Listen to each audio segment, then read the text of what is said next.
Our biggest challenge in teaching soup to nuts in filmmaking is writing the script. You know, it's always the story.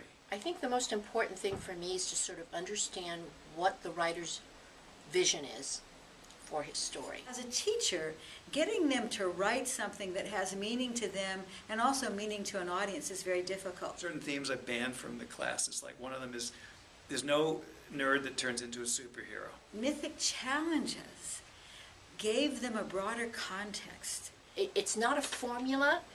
They're just giving them choices and being able to combine this with their own creativity.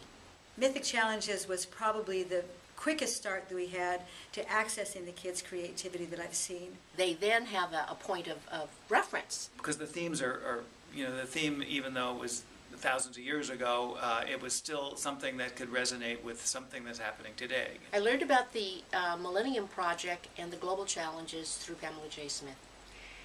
It immediately struck me, why didn't somebody think about this before?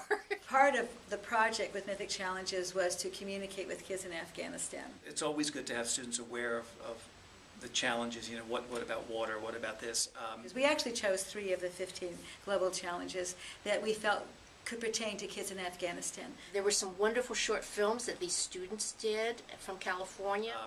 And you know, the rich-poor gap is one we dealt with, which is pretty contemporary last year with the Occupy movement. And you know.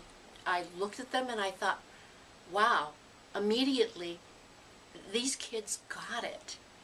And they're the ones who are coming up. And they're the ones who are going to be our leaders and who are going to help us out later on in life, hopefully. And they got it immediately on the importance of the challenge and how to apply the mythic tools towards it.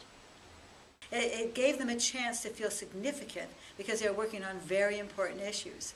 But it also gave them the chance to relate this to their lives because they could understand, based on these ancient fables and myths that they were working with, that they could translate that and put it into their own words.